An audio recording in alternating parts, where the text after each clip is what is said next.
नहीं, मैं बोलूं?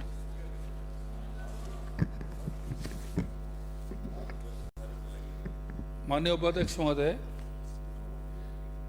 आज जो रिम्स के बारे में चर्चा हुई है, ये जो ऑर्डिनेंस जो आया है, मैं आपके माध्यम से सदन को ये अवगत कराना चाहूँगा कि ऑर्डिनेंस जो है ये इसको इसलिए उस समय लाया गया क्योंकि उस टाइम विधानसभा का सेशन का अभी कोई डेट्स तय नहीं हुई थी, इसलिए ऑर्डिनेंस लाया गया। कोई आनन फनन में या कोई वेस्टेड इंटरेस्ट की वजह से हम इसको नहीं लेके आए।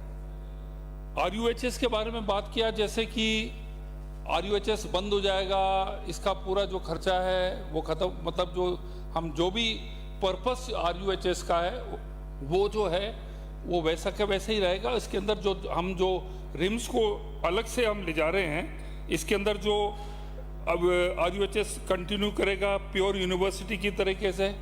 और रिम्स जो है, हमें एक चीज़ समझनी होगी उपाध्यक्ष महोदय, अभी जैसे कई इश्यूज ये आए कि इसको क्यों लाया जा रहा है।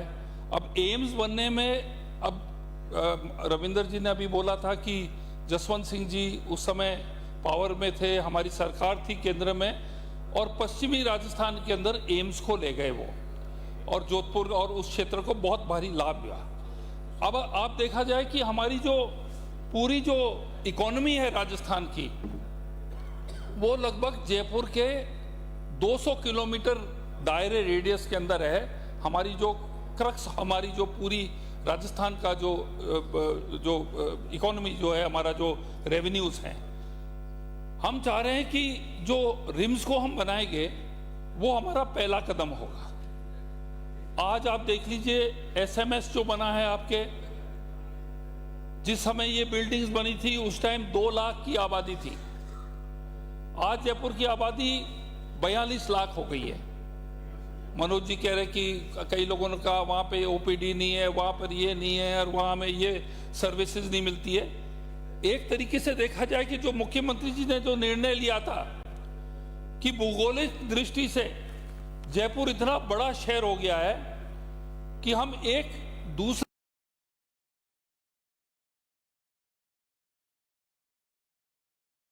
एरिया के अंदर SMS की ताकत की संस्था को हम खड़ी करें, जिससे जो है हमारा जो मरीज जो है उसका एक डिस्ट्रीब्यूशन हुए कि वो खाली इतनी दूर खाली SMS के नाम की परिसर में नहीं आए। और मैं आपको बताना चाहूँगा, जब से आपके ये RUHS को बूस्ट दिया गया, OPD इतनी बढ़ गई है, SMS का प्रेशर कम हो गया है, और 40 एकड़ की जो ये जमीन है, और यहाँ पर आज की तारीख में लगभग 1500 हमारे पास बेड्स हैं, जिसके अंदर RUHS के अंदर हमारे पास 600 हैं, 500 हमारे पास कैंसर इंस्टीट्यूट में है, और जयपुरिया में 400 हैं। और आपको मालूम, आपके माध्यम से सबको बताना चाहूँगा कि एम्स जोधपुर के अंदर खाली 1000 बेड्स हैं, जब हमारे पास 1500 बेड्स हैं। एक नई चीज़ बनाने जा रहे हैं। एक तरीके से रिम्स को पैसे के बारे में बात कर रहे हैं। माननीय मुख्यमंत्री जी ने 1000 करोड़ रुपए दिए हैं इसको, और 1000 करोड़ के अंदर हम तो केंद्र को ये कहने को तैयार हैं कि हमें केंद्र से पैसा नहीं चाहिए, हम हमारी ताकत में 1000 करोड़ में हम एक और एम्स को खड़ा करेंगे। क्या माननीय सदस्य जो यहाँ सब विराजमान है, क्या आप नहीं चाहते हो कि एक एम्स की तर्ज पे या एक एम्स इस क्षेत्र में आए कि नहीं आए? रफीक खान जी बताइए, आप चाहते हैं? You don't want another AIIMS out here, आपको दिक्कत है? तो जब हम उस दिशा में जा रहे हैं तो दौड़ते घोड़े के तो चाबुक मत लगाओ, और तेज दौड़े हैं। अब ये देखिए, ये एक सुपर स्पेशलिटी का हॉस्पिटल बनेगा। ये ऑर्डिनेंस के बारे में आपने क्या, मैंने आपको बता दिया। ये समझ रहे हैं कि हमारे अंदर कोई वेस्टेड इंटरेस्ट है या कोई दुर्भावना से हम चीज बना रहे हैं। मैं आपको अध्यक्ष महोदय ये बताना चाहूंगा कि 40 एकड़ जमीन है, 1500 बेड हैं, अपने पास पोस्ट ग्रेजुएट इंस्टीट्यूट ये बन जाएगा, डिग्रीज यहाँ से जाएगी, और बहुत सुपर स्पेशलिटी स्पेशल मशीनें आएंगी। हमारे पास जो लीनियर एक्सेलरेटर है कैंसर का, हमारे कई डॉक्टर लोग यहाँ विराजमान हैं, सुभाष जी तो नहीं है, मैडम हमारी डॉक्टर वहाँ विराजमान है। 30-30 करोड़ रुपए के लीनियर एक्सेलरेटर लगे हुए हैं। टेक्निकली इक्विपमेंट वाइज भी हम इसको बहुत ही बेहतर करना चाह रहे हैं। तो मैं इसके अंदर जो है बिल्कुल एसएमएस से भी इसको बड़ा दायरा मिलेगा। क्या आप नहीं चाहते हैं कि सब लोग आप एसएमएस में सिटी में जाएं, जाम के थ्रू जाएं, कंजेस्टेड रोड्स पे जाएं?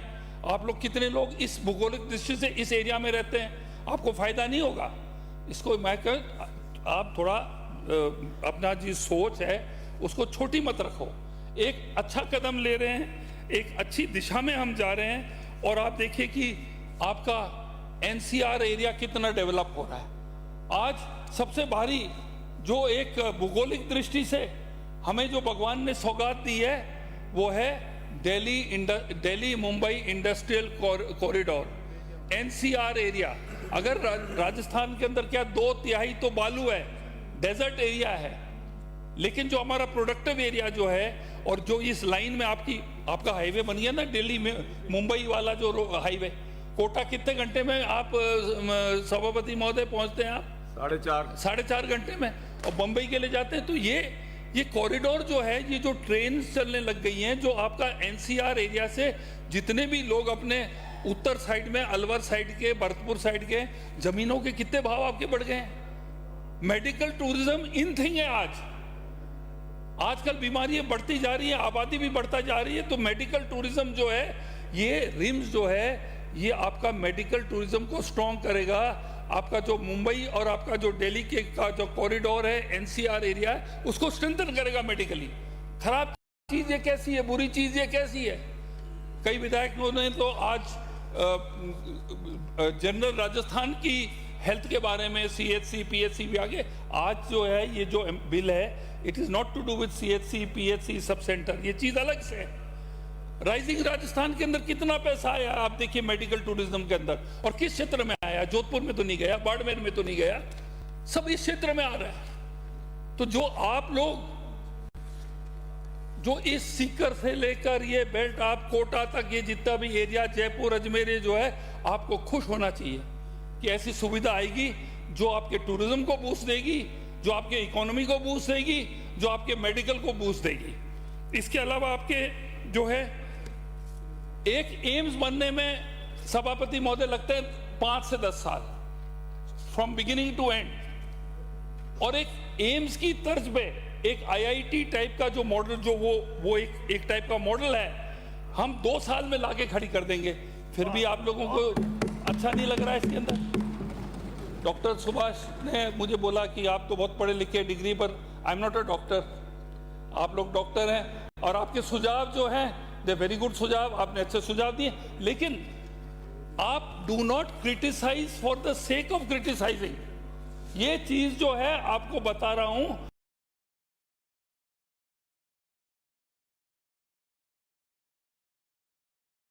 आप तो थे नहीं अभी डॉक्टर साहब। 1500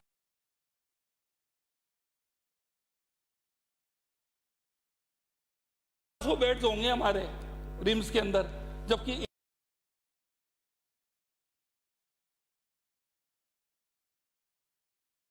एम्स के अंदर आपके हैं 1000 बेड। ये भी आपने नहीं सुना, आप चाय वाय पीने चले गए, कि हमारे पास 1000 करोड़ रुपए इसमें खर्च करने के। केंद्र से हम कहेंगे पैसे नहीं चाहिए केंद्र से, हम इसको एम्स बनाने की कोशिश कर रहे हैं। This is one step towards making RIMS into AIIMS. अब आप यहाँ पे हाउस में कोई बोल दे कि हमें एम्स नहीं चाहिए या जयपुर में एम्स नहीं होना चाहिए, तो मैं आपकी सब सुनने को तैयार हूं।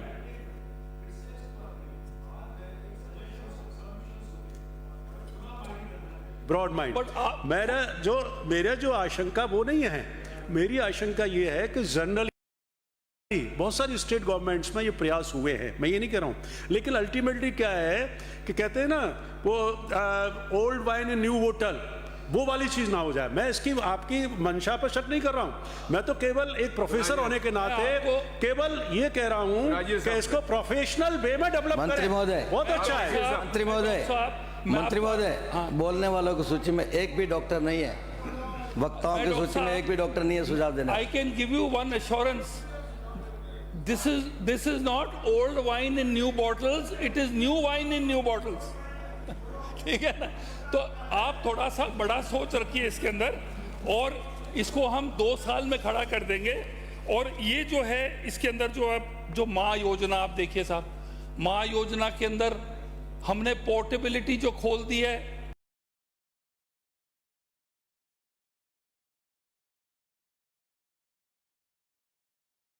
केंद्र सरकार के साथ मिलके हमने पोर्टेबिलिटी हमने वो खोली है, जिसके अंदर हमारे प्रदेश के अंदर कोई भी आके इलाज करा सकता है। हॉस्पिटल्स को फायदा हो रहा कि नहीं हो रहा है? माँ योजना से 70% हॉस्पिटल्स का बिजनेस माँ योजना है, बड़े बड़े हॉस्पिटल्स का। और आपके कोई भी इंडिया के कोई भी क्षेत्र से आपका कोई भी आ सकता है और यहाँ पर इलाज करा सकता है। और दूसरा पोर्टेबिलिटी हम खोल रहे हैं, जब यहाँ से हमारे लोग जो हैं वो भी बाहर जाके अपना इलाज करा सकेंगे। ये माँ योजना के जो हमारे लोग आ रहे हैं वो उनसे भी हम कमा रहे हैं, हमारे हॉस्पिटल्स कमा रहे हैं। क्या आप नहीं चाहते हैं कि हमारा इंफ्रास्ट्रक्चर और स्ट्रांग हो और ये लोग, ये माँ योजना के लोगों को पूरे इंडिया से हम उसको ले सके? आप थोड़ी सी इसके बारे में भी आप सोचिएगा। क्या पॉपुलेशन बढ़ नहीं रही है? क्या लोग ज्यादा बीमार नहीं हो रहे हैं? लाइफस्टाइल जो लोगों के लाइफस्टाइल हैबिट्स हैं वो खराब नहीं होती जा रही है? लोग ज्यादा बीमार नहीं होते जा रहे हैं? तो क्या आप कह रहे हैं कि जब हम फ्रंट बैठे नहीं बोले माननीय सदस्य, आगे के गियर में हम जा रहे हैं, तो आप ऐसे बैठे मत बोलो। देखो साहब, ऐसा है, आपको क्रिटिसाइज करना करो, बट एक चीज है कि don't criticise for the sake of criticising. ये आपको अंत में मैं ज्यादा समय नहीं लूंगा, अंत में मैं आपको इतना ही कहूंगा, सरकार की कोई दुर्भावना नहीं है, हम सही दिशा में चल रहे हैं। आप प्लीज हमें 2 साल दे दीजिए।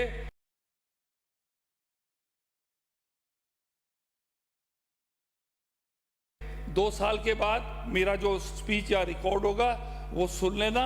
ये रिम्स जो है, हम RUHS को मार नहीं रहे हैं, हम इसको एक नया सिरे से एक बच्चे को खड़ा कर रहे हैं जो बड़ा होके उसका कद मिल जाए और वो एक एम्स बन जाए। धन्यवाद सभापति महोदय। प्रश्न ये है